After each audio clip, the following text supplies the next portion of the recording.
it's becoming fairly clear to you all that there are demons and that there aren't supposed to be demons.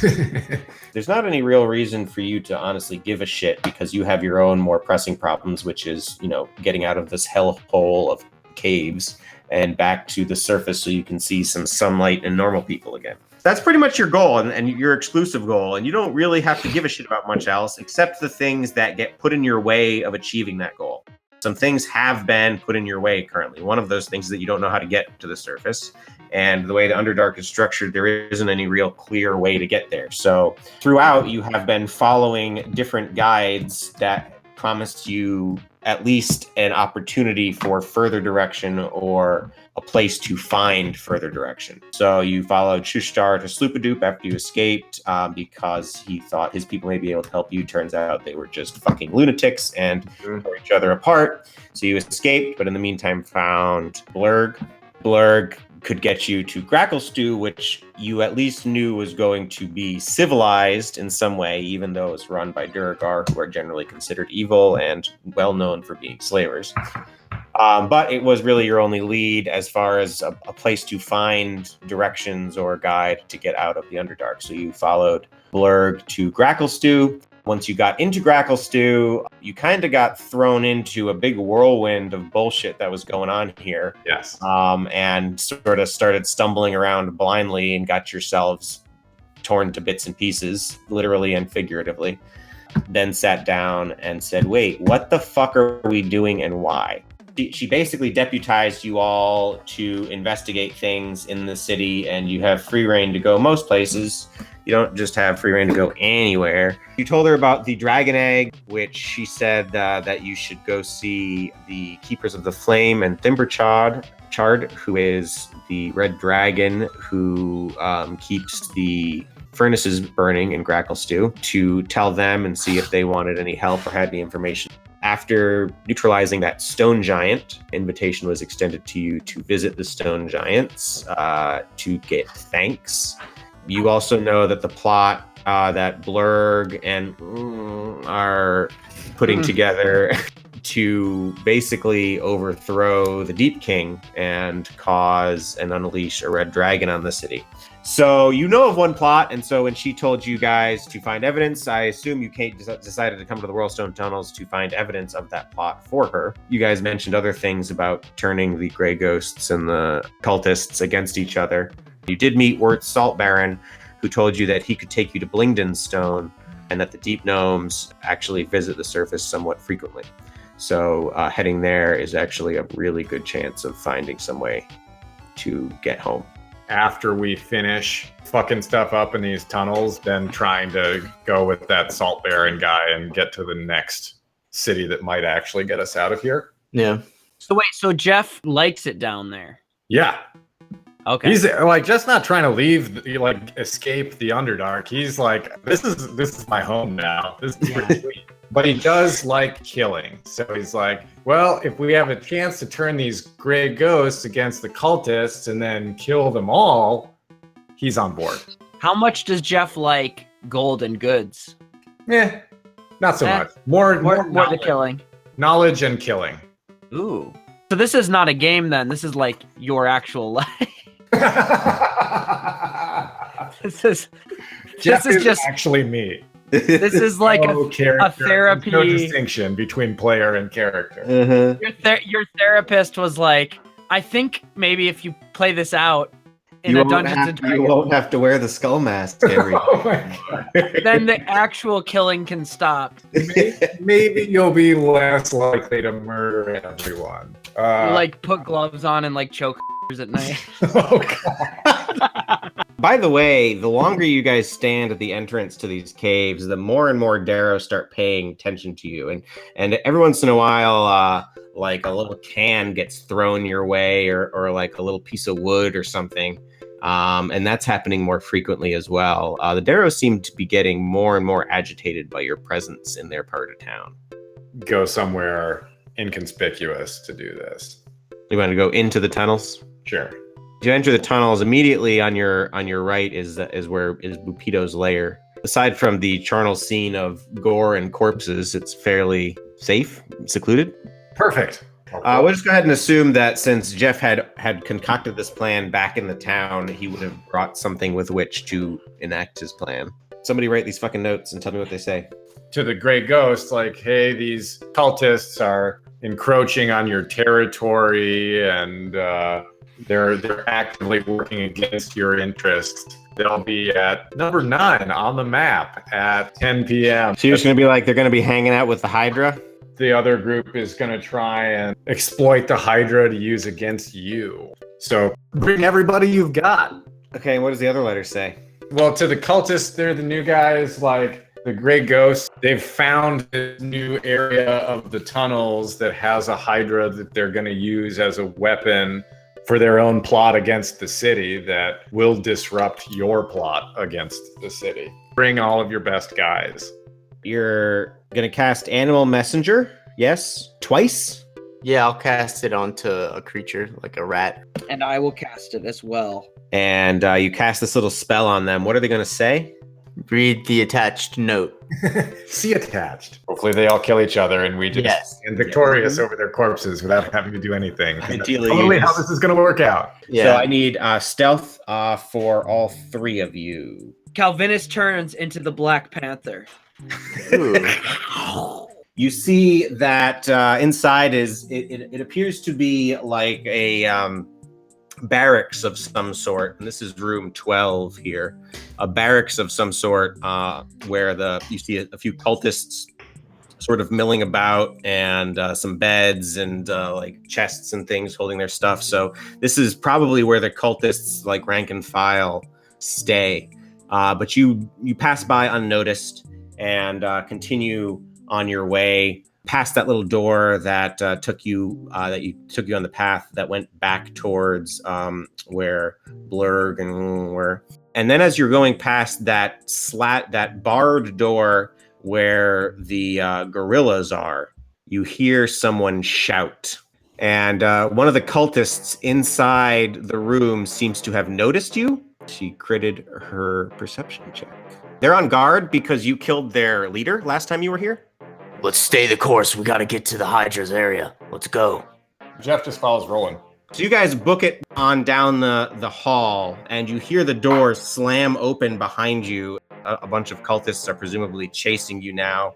The hallway is very craggy and has a lot of twists and turns in it. So you quickly go out of sight of the door, but you can hear them behind you. The very first thing you come across is some of those cracks in the walls that you had to eat mushrooms to shimmy through. We do still have those mushrooms that make us shrink, and we each take one of those mushrooms and just hide in a crack for a minute. I just stay as a Black Panther and just keep running. So Jeff and Roland each eat a mushroom, right? And hide in one of these little cracks. And I'm like roaring as I'm running down the cave. The group of cultists barrels past you without even beginning to slow.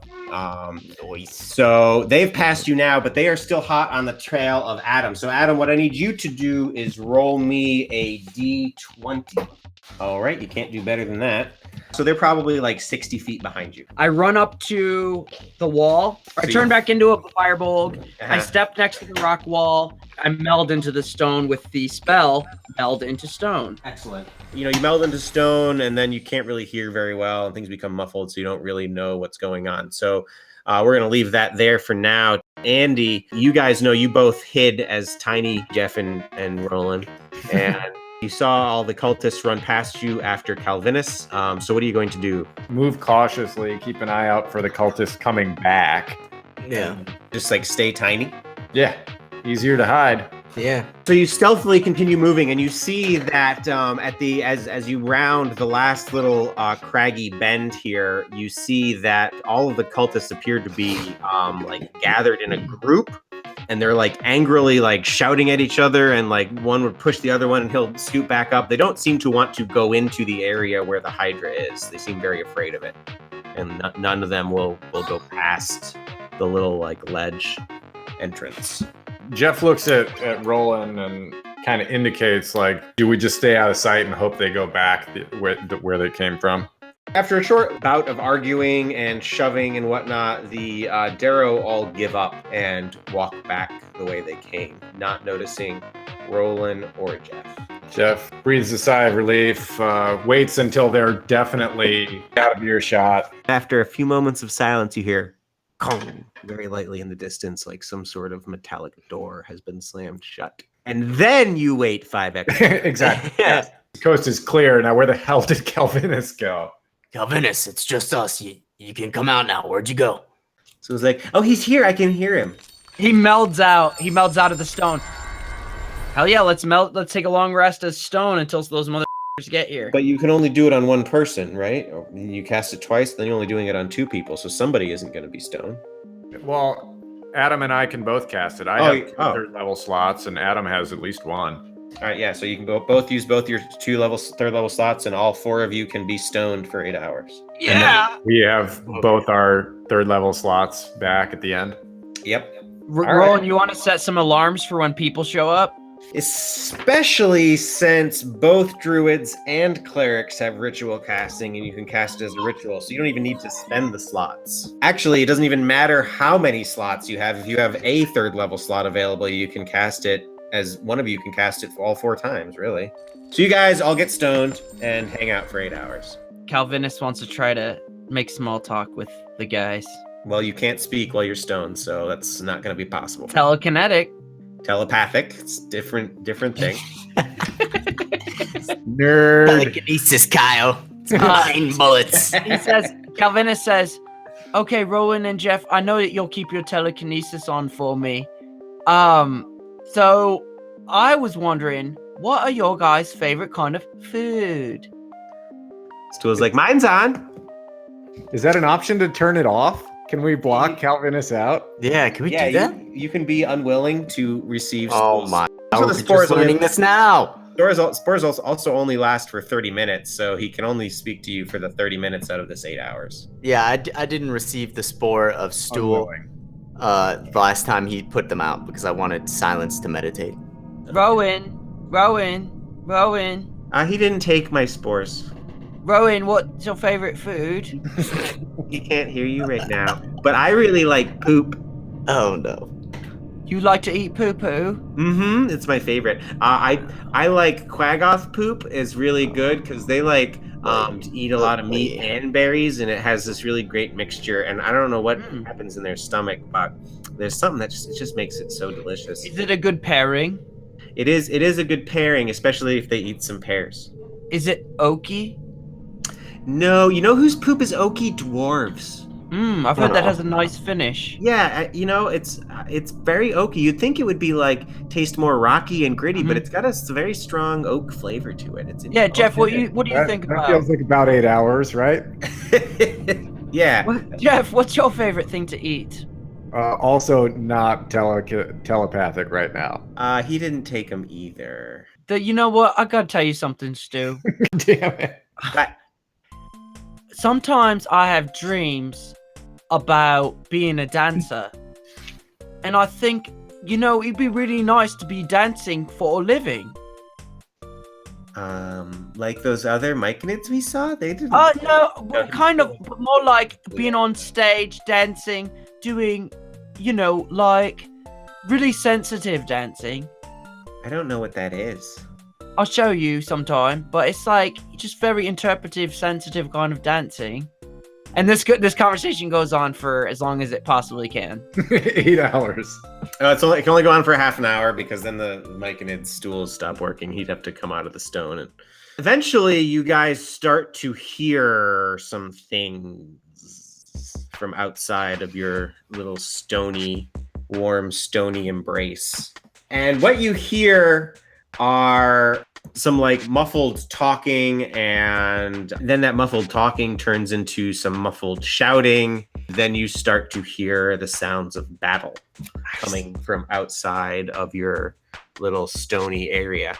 And you guys can't communicate to each other, so I want you guys to not say anything right now and instead direct message me what you're going to do. You guys all burst out of the walls. You see already that there are a number of corpses on the ground here. But you see at least 3 different areas of fights have broken out. Those large multi-armed gorillas from the cages before are here.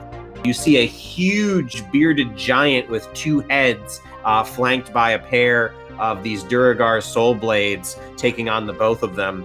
The Duragar Soul Blades have with them these look like dog-sized brains on 4 legs. And you can actually see a couple Darrow sort of lounging around next to them. Just they look completely brain dead.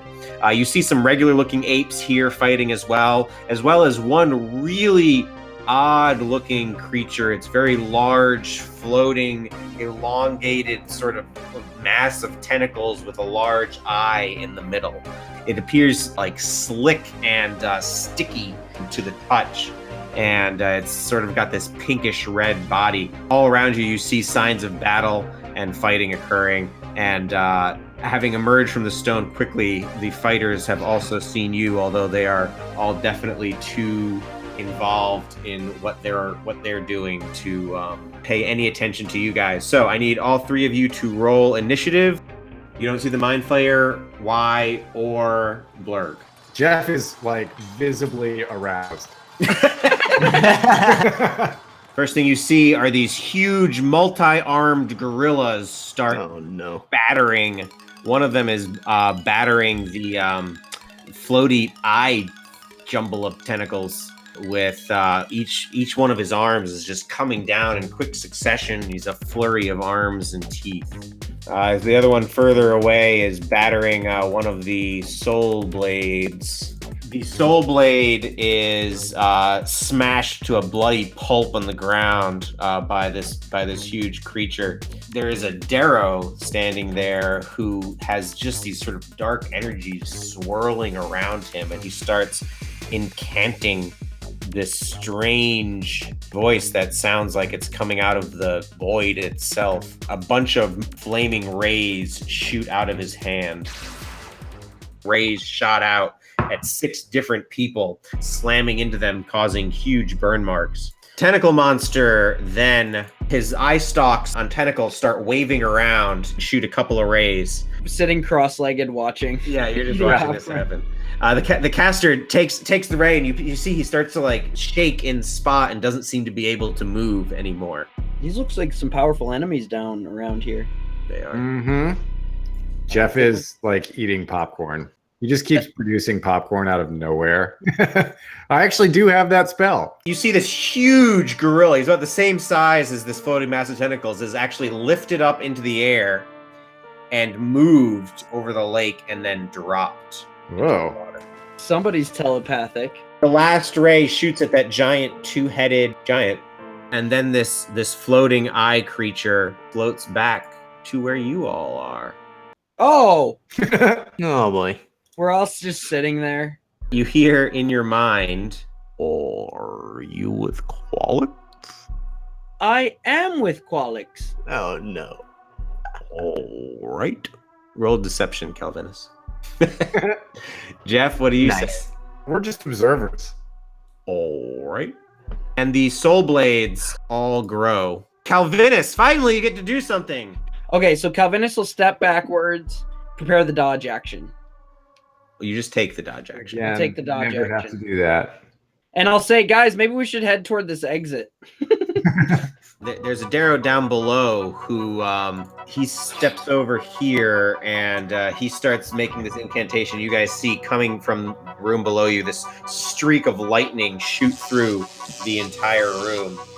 Roland, this tentacle creature is actually near you right now. Has it made any move to attack me though? Nope, all it did was ask you who you were with. The way it looks like the gorillas and the Darrow are all, and the two-headed giant are all on one side, and the Duragar, the little brain creatures, and this floating tentacle eyeball creature are all on the other side. There's brain dogs. Yeah, they're little like brains, or dog-sized brains with like legs. They're probably smart. Well, they are nothing but brain, so they got to be at least a little bit smart. I'm gonna remain in the shadows, and I'm gonna cast Spike Growth The ground in a 20-foot radius centered on a point within range twists and sprouts hard spikes and thorns. So you want the spike growth to basically take up the whole passageway Yeah. from side to side? Yeah. This two-headed giant slams down, smashing that little brain. And he comes down again, smashing the Duragar, killing him. So that guy's kind of a big deal. It's kind of a big deal. I don't know if you know him or not, but he's kind of a big deal. Yeah, he's not fucking around. There's only one Darrow left even alive here, or at least of the little ones. He starts wildly shouting and attacking the Duragar. Duragar seem to be losing this fight. The little brains, you see them sort of vibrating and when wiggling in place like a gray jello. You see one of the apes go slack-jawed. Jeff. The tentacle monster is on the Duragar's side? Correct. Okay. And what are you going to do? Jeff snaps his fingers, which detonates the trap that he'd planted. Mm-hmm. So it's just this huge geyser of, what'd you say was acid damage? Yeah. Of acid erupts out of the ground and just sprays everywhere like someone fucking struck oil, but it was acid.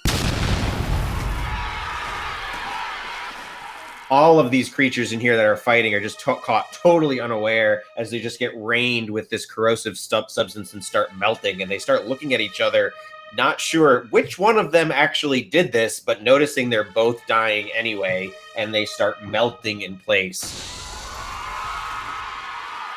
After this is over, all that's left is the one giant gorilla with 4 arms, and he looks really beat up and pretty fucking confused right now. That was the trigger. Snapping like that would be considered a free action, and the trigger is just whatever you say it was, so. Jeff turns and looks at the tentacle monster and says, "No survivors." Casts the spirit guardians, which are just like angry fucking ghosts that swarm all around him and attack anything that's within 15 feet of him. This huge 4-armed gorilla looks around at everything that's melted around it, identifies the source of its ills as Jeff, and runs towards you all. That's a very perceptive gorilla.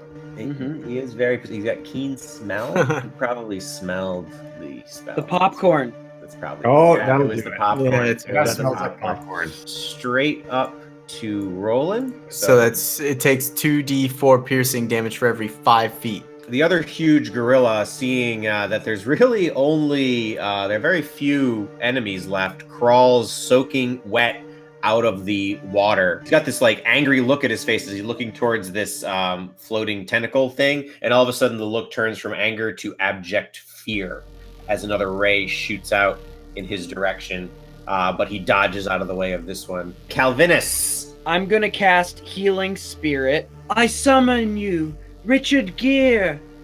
And then the ghost of Richard Gere gerbils, a bunch of ghost gerbils come out of the ground and materialize into the ghost of Richard Gere, and he stands up and puts his hand on Jeff's shoulder, and he's like, "Hi, I'm Richard Gere." One of the apes starts climbing the wall in your direction as well. The savant casts a spell from down below. He disappears, and the huge giant starts bounding in your direction as well. Jeff! So you've got these spirit guardians next, all flying around you. Richard Gere gerbil next to you. Cast spiritual weapon, kind of in the thorny shit. Toll the dead. Jeff just points at the gorilla and tells it it's dead. And it Nice. didn't realize that Jeff was right, and it wasn't actually alive anymore, and falls down dead. The other gorilla creature bounds once again over these spikes, leaving a trail of blood as it reaches. But it does reach you, Roland. What do your spirit guardians look like? You know the Ghostbusters ghosts that when they kind of look normal and then they turn really fucking gross and evil, but they're still kind of transparent? So it's just like a bunch of like normal looking spirits, but when they attack somebody, all of a sudden they turn into like nasty, horrible visages and shit. Yeah. All right. So he's being battered and frightened by all these horrifying ghosts that are really normal to everyone else. 5 slashing damage as his 4 arms all come out at once. One of them slashes through you. Out of nowhere, a Darrow materializes. He seems to be casting a spell, and this multicolored sphere flies directly at Jeff. And right before it hits him, it turns bright green. 22 acid damage. The Etten roars from where he's at. All right, I'm gonna shoot 2 more bolts at him. He takes a bolt in the shoulder.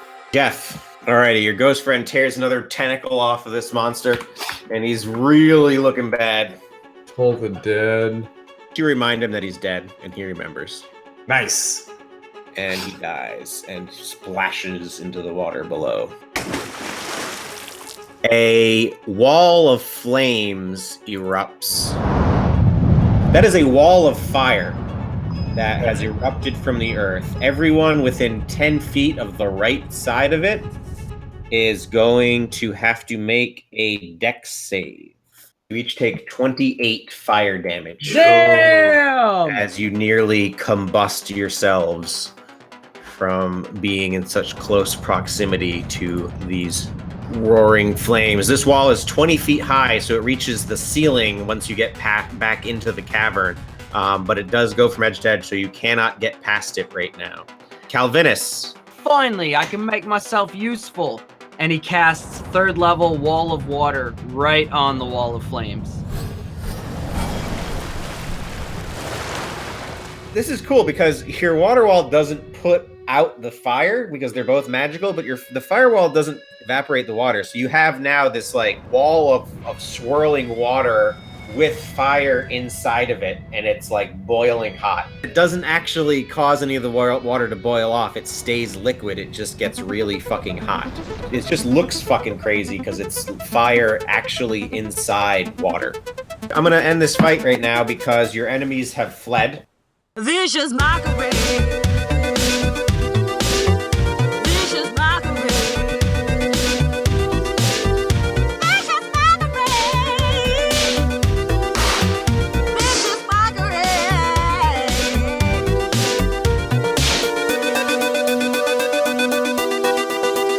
Vicious mockery. Mockery.